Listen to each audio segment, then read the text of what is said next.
Hari Om, good evening, a very warm welcome to all of you. Please come, let's pray together.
Asato ma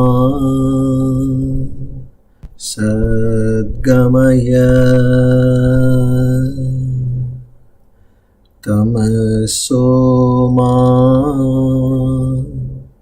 jyotirgamaya mrityorma amritam gamaya.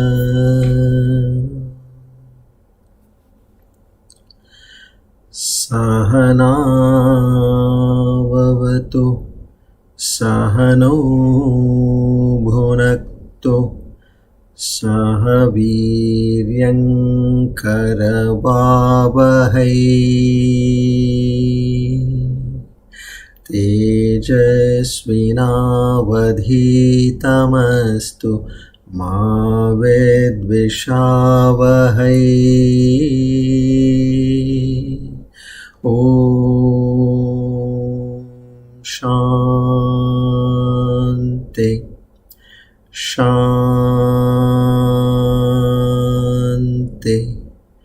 Shanti.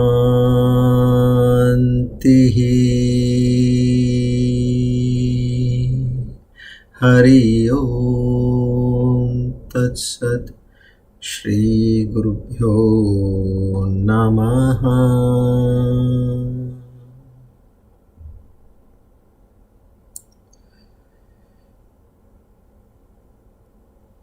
O Lord, the Almighty, who also has the divine names Sandhata, Sandhiman, to such a magnificent, omnipresent, omnipotent, Almighty, together we offer our humble salutations,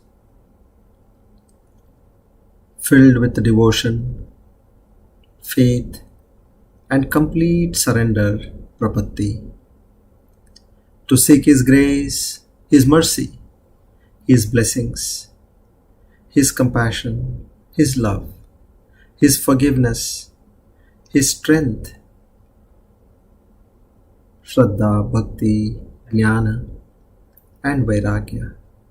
O Lord, please bestow upon us all these divine qualities, only and only to understand Thy true nature. And we beseech in You that at the end of our lives, we reach Your holy feet. Om Tat Sat.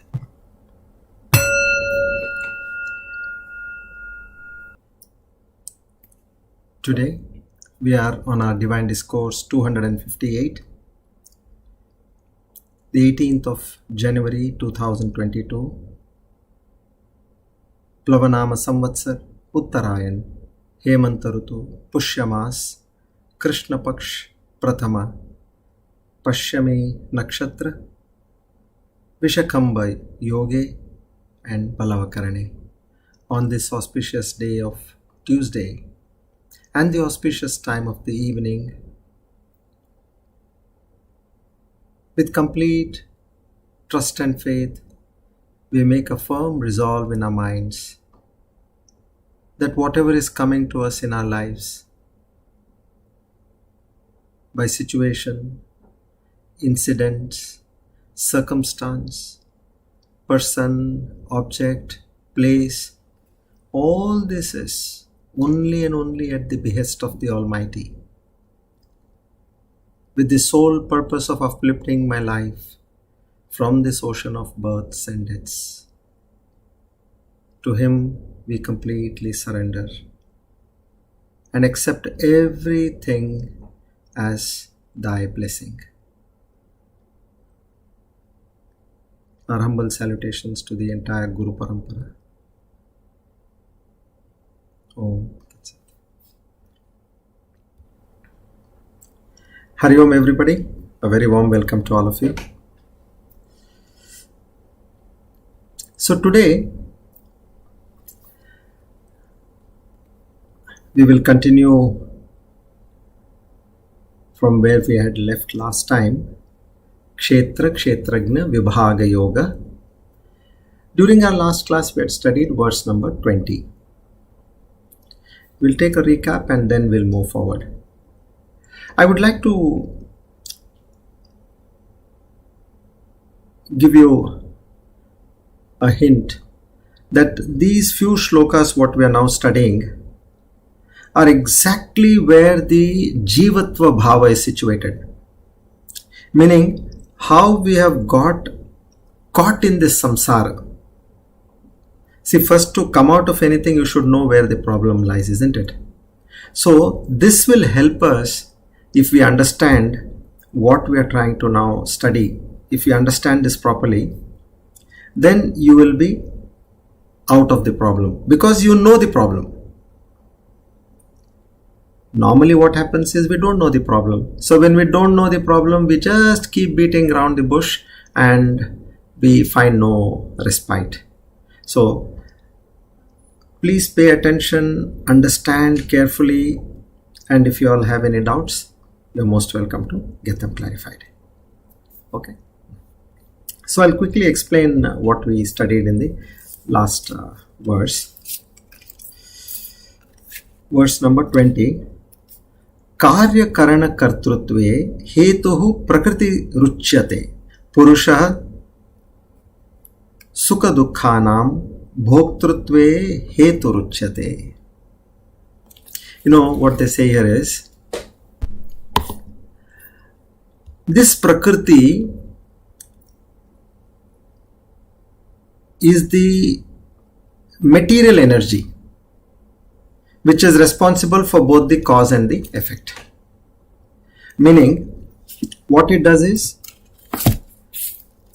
with the power of the Almighty and at the instruction of the Almighty, the Supreme Paramatma, it creates a body, mind, senses complex.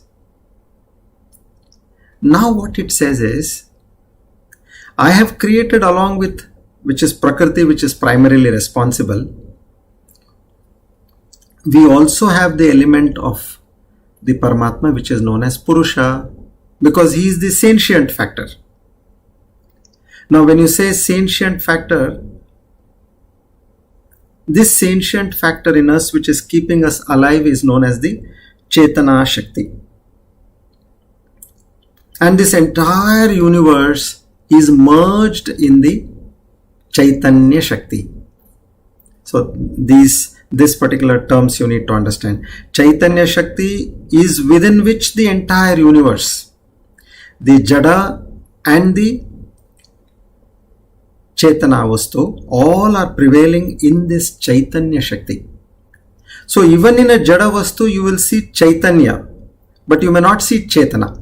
Unless and until Chetana is there, that Jada Vastu will not be able to feel the consciousness within. Only when that Chetana Shakti is there in you, you will get to experience consciousness. Otherwise you are made of Sat and Chit, which is consciousness. But when you have Chetana Shakti, then only you become conscious of yourself. So in this way Prakriti has created the body mind conglomerate, Like we talk of a human being, ourselves. And what this shloka is telling is,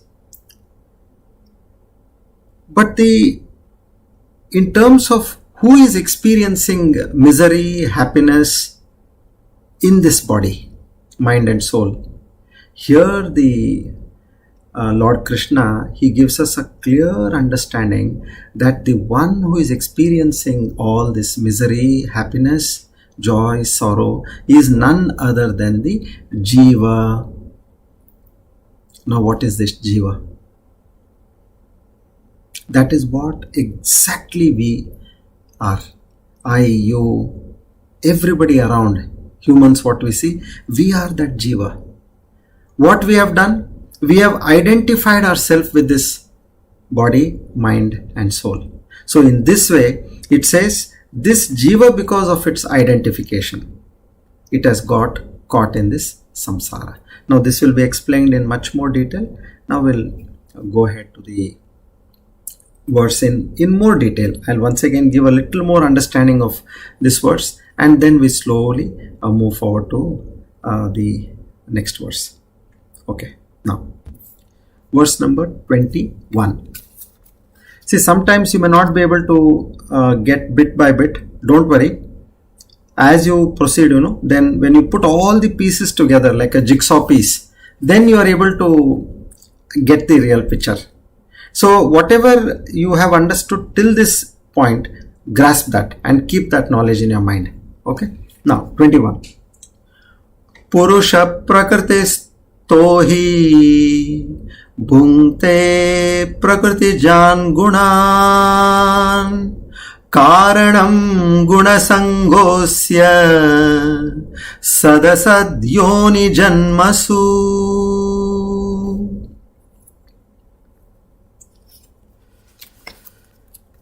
Now, what we learnt in the last verse,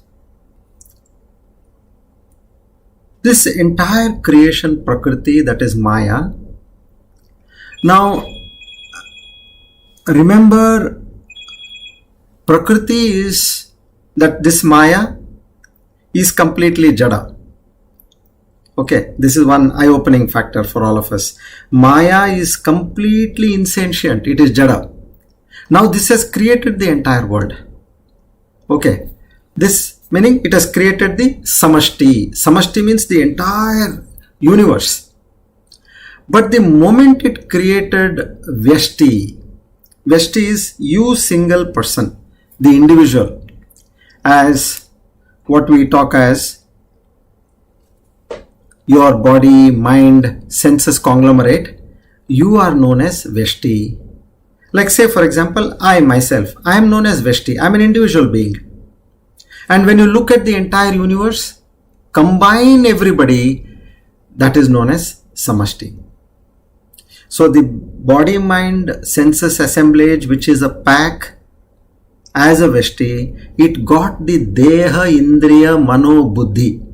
Now I have a body, I have a mind, I have senses, I have intelligence. All this I got was because of Maya. So Karya Karana Kartritve Prakriti Hetuhu means this particular pack of being a Vyashti or an individual, this creation of this pack was by Prakriti and Maya, which Maya took as an initiative and it created it. Now Prakriti is doing nothing.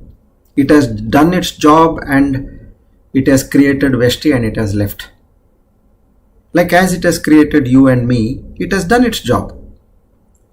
Now, Purushaha Sukha Dukkhanam Bhoktutve Hetu Ruchyate. Now there is one person inside called that me, I. Who is that Purusha? He is creating a mess or he is messing up our life. What is that now? This Prakriti's intention of defeating this me, the meaning putting this me into trouble. Why you are calling this as putting me into trouble? Reason is, as far as it was a Samashti, the entire creation of the universe, Maya's game did not fructify. It did not see any light of the day. But the moment it did Veshti, it created an individual being and it giving that mind sense complex. This pack, assemblage pack, this me is creating a mess for my own self. So he thinks that this me, that me as mine, he wants to acquire something. I want to get rid of something which I don't like. And in this way, Raga and Dvesha, the game of life starts. Now Maya feels, see how I found finally won over. Now you experience your karma. You have this Raga, Dvesha, you have this me, mine, and you do various actions. So now you are stuck in your own karmic account. What happens is, in a Veshti, an individual karmic account is brought into account. Imagine there was no Veshti. We were all created together. All humans were created together. Then there is no feeling of you and me, because we all are one. Then there would have been a state of Sarvatma Bhava. Then there is no problem at all. That is what now we are trying to achieve. From the Veshti state, we are wanting to reach the Samasti state. So this Purusha, who is the Kshetrajna, inside the Veshti, in me, that Purusha who is there, who actually is beyond all this. But the moment he got into this Veshti form, he has lost his true nature and he got mesmerized in the thought of me and mine, and he is badly stuck. Now what I have thought as mine, if it comes the way I want, then I experience happiness. Like, see, you say, in my life, whatever I aspire, it all happens. Just like that it happens. You start even boasting also. If there are series of things which you aspired for, and if it happens, you start boasting. And on the contrary, if things don't come your way, if they don't happen the way you had expected, then you start a cursing tone. You said, what is this useless? What God, what goodness? How good I am to people, and see how I am beaten up.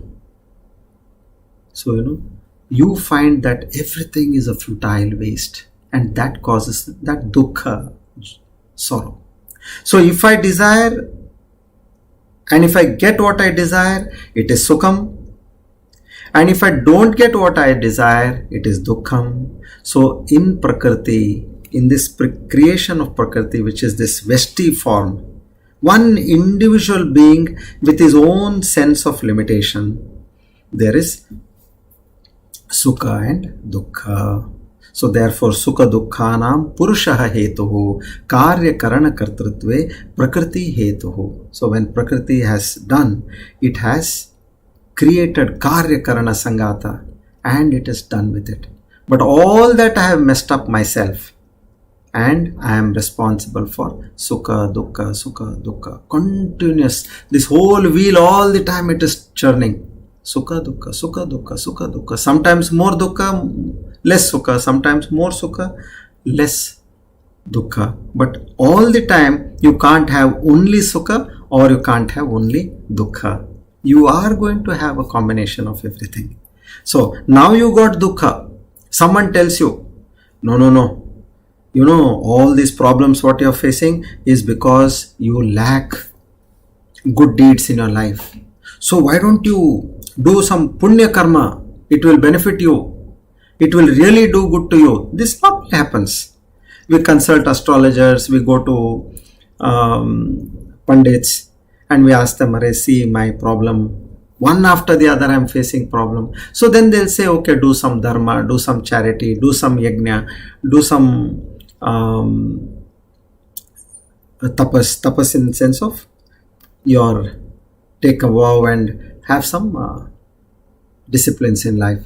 So in this way, so you acquire to do good for a better life and a better world in the future. Now Lord Krishna tells us, Purusha being in the Pinda Maya Deha, With the help of this Prakriti Samashti, using this Karya Karana Sanghata, experiencing this Sukha and Dukkha under the notion that if I do good, I will get a wonderful life, such a person does meritorious deeds, that Punya Karma. And there are some who say, okay, you did good.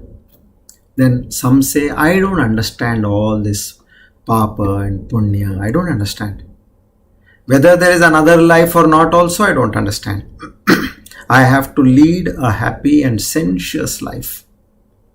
Honestly or dishonestly. Morally or immorally. With dharma or adharma. Papa or punya. I don't know all this. I will just live a life, sensuous life. That's it. So such karmas are of two sets of people. In such kind of karmas, having different impact. So now Lord Krishna, he tells us in the next verse that what is all this about? And Purushaha Prakritistohi Bhunkte Prakriti Jan Gunan Karanam Gunasangosya Sadasadyoni Janmasu. So this Purusha has now become Prakritistaha. Prakritistaha means Purushaha, Prakritistaha, he. So Purusha having become Prakriti means he has drowned himself in the Karya Karana Sanghata. I hope you are getting this point. Purushaha, who was to give sentiency to the entire body-mind complex conglomerate, that is the Prakriti. Prakriti means Maya, which is Jada. This Chetana Shakti was to be given by Purusha. Now Purusha, what he has done, he along with Maya, that is Prakriti, he has considered himself to be the one with the body-mind senses. So the body-mind senses have superimposed on Purusha. And he's caught himself in this. This is also known as an unholy union of the spirit and the matter. Spirit means Purusha, matter means Prakriti. So being so, what does he do now? Bhunkte Jan Gunan. All the gunas, meaning the sense object pleasures, which were created by Maya, he starts nicely enjoying. This Jivatva Bhava. This is where Maya has created this Jivatva Bhava, and that has got mixed up with the Prakriti, and it has started enjoying the sensuous pleasures, enjoying the gunas of Maya. He is in that, experiencing the sphere of Maya's creation. Now how is he? He is in Veshti. Veshti means an individual, where in Maya created Panchabhutas. Now we are all in Veshti form, be it Veshti form or the Samashti form, we are all Panchabhutas. And in this Veshti form, with the skin as our border, up till our skin, if you see, we consider as me, mine. Beyond my skin, it is somebody else. That same Panchabhutas are outside my skin also. You have air, you have water, you have heat, you have space, you have everything outside you, even earth. But you consider that as somebody else. And being in this state, what you are doing, these organs, sense objects are Shabda, Sparsha, Rupa, Rasa, Gandha. Shabda is sound, Sparsha, touch, Rupa, form, Rasa, taste, Gandha, smell. So all these objects of pleasure, you are continuously being that Veshti, Jivatma, you are experiencing them. So now having mixed up the senses and the sense objects, and there is a feeling that all the experiences are happening to him. Now visualize yourself. Now we are all in the state of the Jivatva. Now we will find out how to come out of that. That is our journey actually. But we should know first where we are and where we need to go. If you know where you are and if you don't know where to go, then you are lost. And if you know where to go, but if you don't know where you are, then how will you go there? So we have to first understand where we are. So we are in this Jivatva Bhava, in this Veshti form created by the Prakriti. Now, how are you mixed up over here? Prakriti has created the body, mind, senses. Everything is functioning in an order. On the other hand, there is that sentiency factor, which is Purusha, the Chetana factor. Now, which is giving life to all this Jada. Body, mind, senses are all Jada. This Jivatva, that Ahankara, what it does, let's say body has got hungry. Now senses look for food. And they finally get food and they eat food. Now, stomach is full. Now the tongue is also satisfied. But then the person says, I ate well. Doesn't it happen? I. So the stamp of I comes over there. That is where the Jivatva is getting stronger and stronger. So having said this, what we should do? If we have to reach the Paramatma Tattva, you have to disconnect this Jivatva, which is that I factor. So whenever you have eaten and immediately it comes to your mind, I ate well, you have to say, Prakriti and Purusha has had the food which is supplied by Prakriti again. You have got no role in this. You have to nullify the effect over there. Now say, you are actually roaming out in hot summer. Then suddenly you come into an AC room. And then you feel really good because you are perspiring, you are tired. And then what do you say? I'm feeling so good. What is that you are? You are not feeling good. The skin is satisfied over here. The skin was under misery when it was in the hot sun. But you say, I am feeling good. So in the same way with the sense of hearing, you hear something good. You say, I'm enjoying this music. Actually, the ear is feeling good. So likewise, every situation, it is the senses that get satisfied, but the person says, I am happy. Now this is a very subtle point again.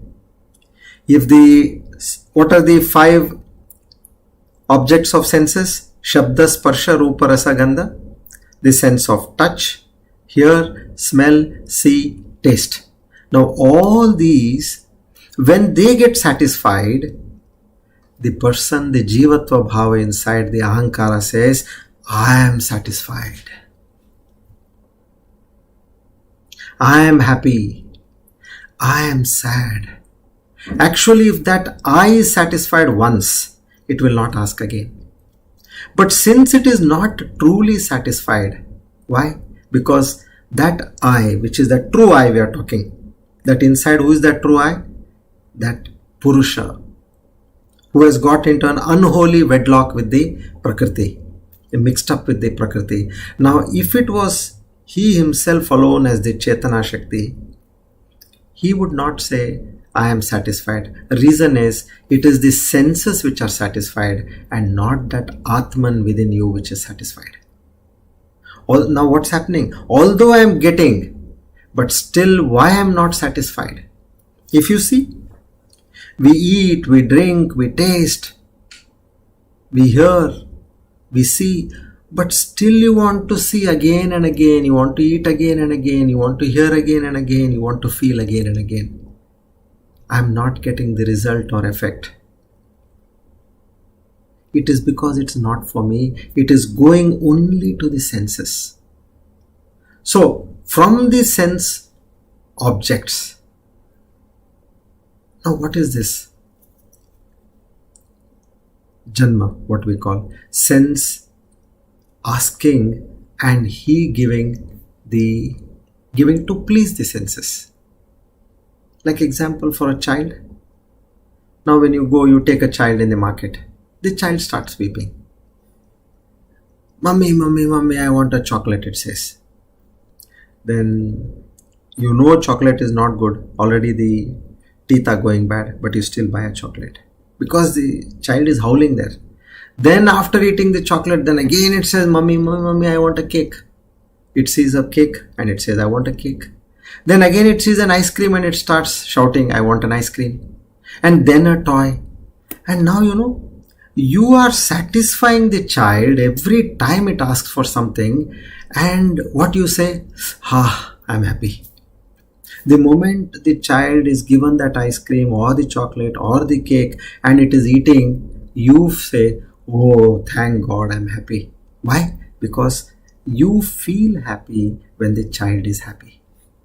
Now this is that anyonya adhyasa. You have superimposed yourself on the child. Your happiness is superimposed on the child's happiness. Like I feel that if senses are satisfied, I am satisfied. Now we're talking of who? That I, that deep within, which is the Purusha. So this is my feeling and assumption of this life, Janma or Jivatva. Actually speaking, we are all living in this feeling, in this state of assumption, but really not having achieved or experienced it. Where have we experienced the bliss of Paramatma? We have only experienced the senses. And momentarily when the senses are pleased, we feel we are happy. But that is not the true happiness as per the scriptures and the yogis. That's why there is no end for this sort of false assumption or feeling. That's why I'm not getting the sense of enough or that complete satisfaction in my life.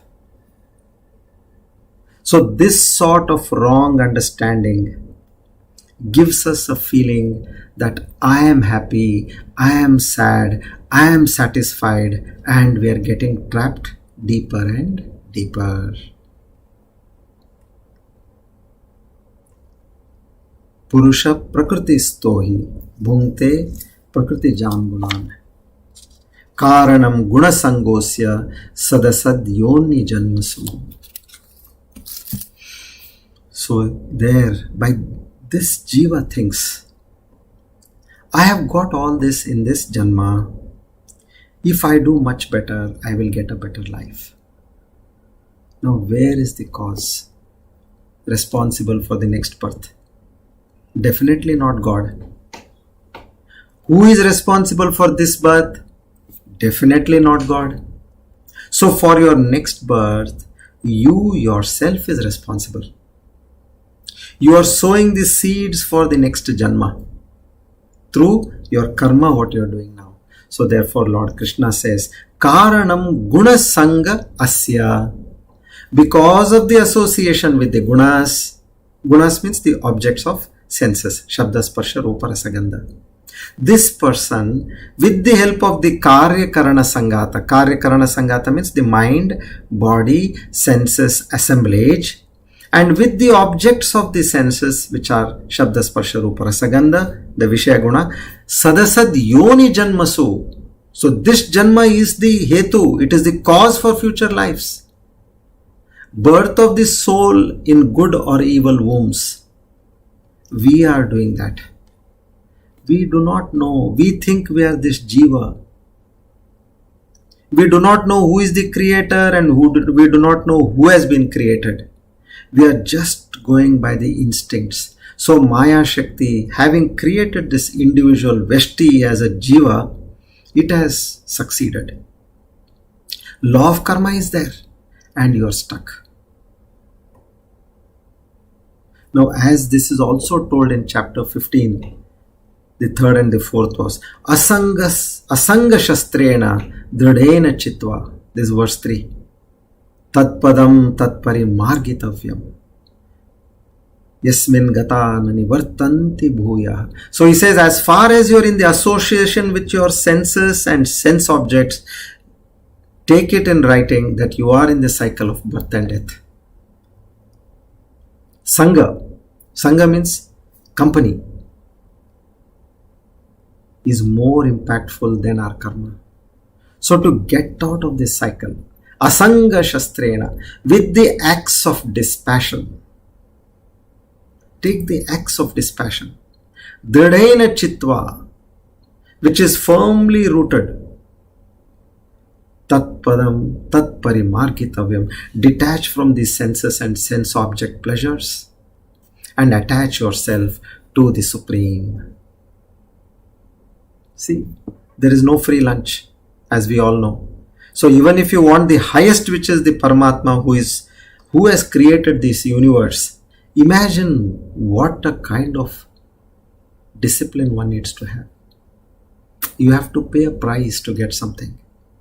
So he says, if you want something, dridena chitva, with that firm rooted mind, with that acts of dispassion, asanga shastrena, tatpadam tat parimargitavyam.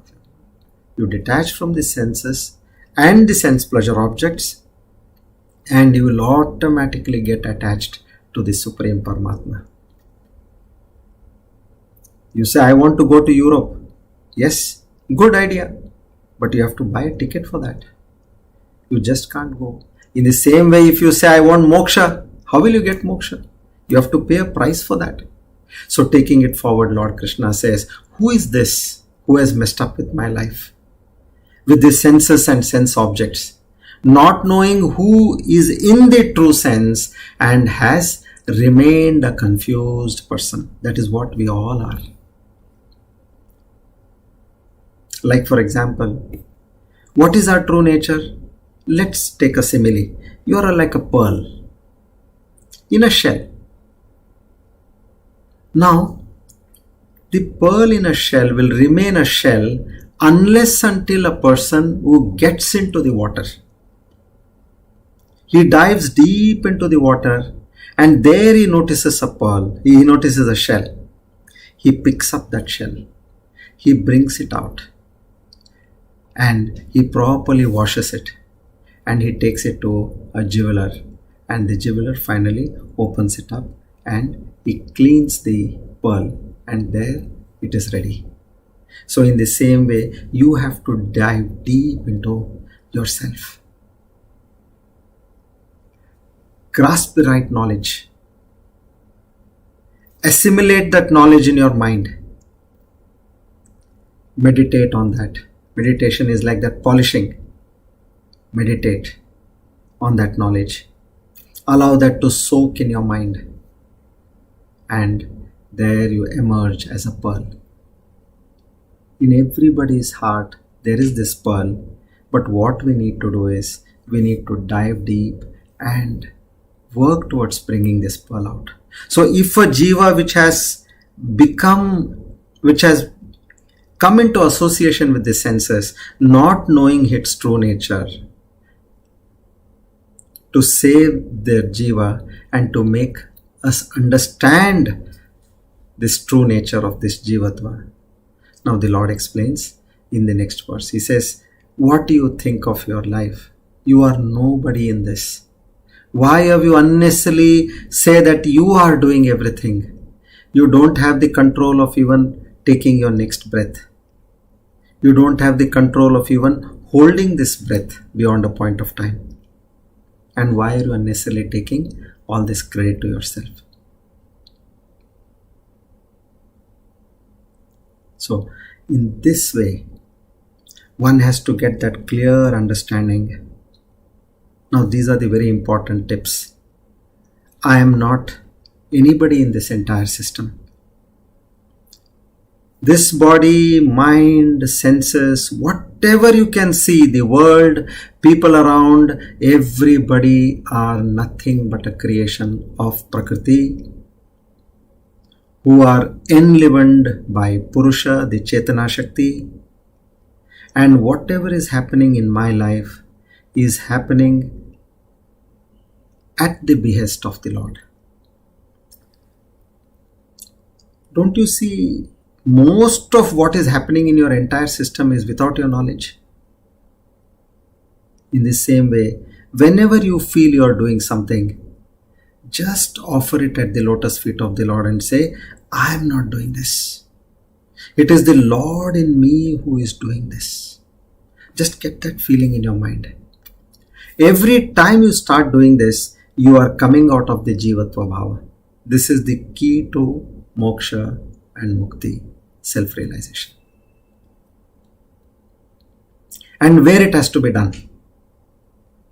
That is also important. Now here I'll take you to one, let's pose a question, okay? And with that question we'll try to understand if one has to work towards mukti or so-called liberation, where is it that we have to work on? Now, like if you have a headache, you have to work on the ache which is in your head. If you apply balm to your stomach, it will not go. Or if you apply balm to your ankle or knee, it will not go. It has to be where the pain is. So, let's say we'll take a question. Now, we all know that in everybody's heart,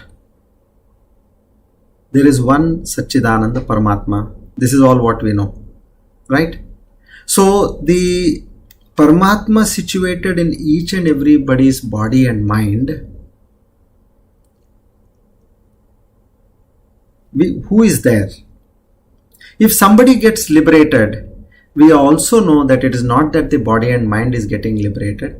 It is that Satchidananda Swarupa who is getting liberated from this body and mind. Now, if that is the case, then when one person is liberated, then everybody should get liberated. It's a very sensible question, isn't it? Now, meaning simultaneously, all the bodies and mind should get liberated. So now here, what the answer here is, which will give us an idea of where we need to work on in our life, is it is not that the body and mind, this body and mind, that Satchidananda, that one consciousness existence, that one self everywhere, that is there. It's ever liberated. It is never in bondage. Brahman is ever liberated. Then who or what is in bondage? Is the body in bondage? If the body is in bondage, it continues to be in bondage and it will die one day. Then what is in bondage? It is that very peculiar entity called the Jiva. That individual sentient being, the individual being is that peculiar combination of the real self Satchidananda and the mind. Now mind means Prakriti. Satchidananda means Purusha. So it's the mind which is superimposed on the real self. Now mind, Prakriti and that Purusha inside both have got into an unholy wedlock. So this superimposition on the real self by the mind, or you can say, or the real self has identified with the mind. It says you and me are no different, we both are one. So you will say then, what is that? That's exactly what you and I are at this point of time. Unless you are a Jivan Mukta or a realized person, you will continue to identify yourself with what? This body and mind. Isn't it? Now when you say who are you? You start looking at your body, you start looking at your mind, you as a personality, you will say I am so and so. Isn't it? So Swami Vivekananda says, he gives a very simple test. He says, sit quietly. Close your eyes, close your mind, and then say, I. Just say I. So if any thought of body and mind crops up when you say I, you are not liberated yet. This one which says I means body and mind. This is the Jiva, the individual sentient being, which is that individual being. This is the one which is in samsara. Now I am in samsara. We all are in samsara. Because the moment we close our eyes, what do we get? When you say I, you immediately get to know of you as a body, you as a person, you as a wife to so and so, husband to so and so, son, father to so and so, daughter, whatever it is. You are in this samsara. This is the one which is trying to get liberation. This is the one who is suffering. This is the one who attends the Vedanta classes, isn't it? And when this one gets liberation, it realizes that I am that Satchidananda. This person, when he gets that realization, he understands that I am that Nirvikalpa, Nirakara, Ananda Swarupa, Nirguna, Nirmala. He starts getting that kind of a feeling. So that is the reason they say in Nididhyasana and that deep meditation, Aham Brahmasmi, Tattvamasi, I am Atma Brahma, Prajnanam Brahma. These are those divine words which we need to tell ourselves that your true nature is this. I am not this body and mind. This is Jada, it will die one day. Detach yourself from that place where you have trapped yourself. So this realization is in that particular mind, meaning in my mind. Why so? Because the ignorance is in each one's mind. And in each mind it has to be corrected by knowledge in that particular mind only. Now where is the ignorance? It is in my mind.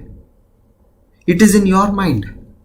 So we have to correct the ignorance which is in our respective minds. So here there is a thing to be known about knowledge and ignorance.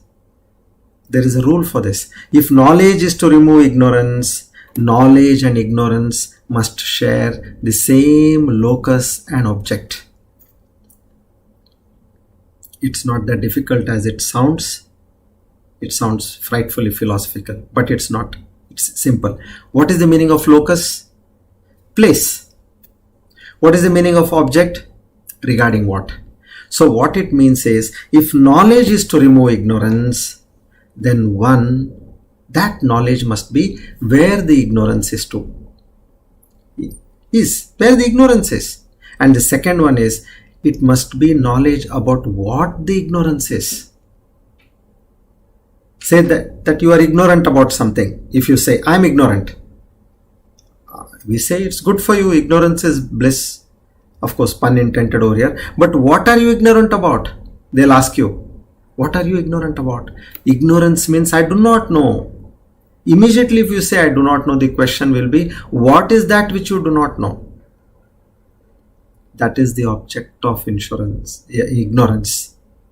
What is that which you do not know is the object of ignorance. And the object of knowledge must be the same. So if I am ignorant about, say, physics, then the ignorance about physics is in my mind. So what is the locus? Where is the ignorance of physics? It's in my mind. And what is the object of that ignorance? Physics. So knowledge is required, that knowledge is required in my mind. So knowledge in my physics professor's mind is not going to remove the ignorance in my mind. So my physics professor may know physics, but that will not remove my ignorance. Just like the knowledge in my guru's mind will not remove my ignorance. It must come in my mind because the locus has to be the same. Locus meaning the place. So in this way, the knowledge must be about physics.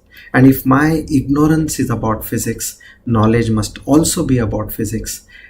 Now, if I try to learn English or Sanskrit, it will not remove my ignorance about physics. Similarly, if my ignorance is about the self, the Atman, the Paramatman, then the knowledge must also be about the self. If I learn about something else, suppose let's say I learn about Sanskrit grammar, will I become enlightened? No. You will have to learn what is your true self, what you are really. So the knowledge comes in your mind and removes the ignorance in your mind. And so the real self realizes itself as free, which also means now what was ignorance in your mind is reflected in your mind by knowledge. Your mind got free and definitely not your neighbor's mind. So what we have to understand, the mind is the place where knowledge has to dawn upon. Number one, locus. And number two, knowledge has to be only and only about the Atma Jnana, nothing else. Any amount of knowledge of anything else is not going to give you moksha. Your knowledge has to be about Atma Jnana. Okay.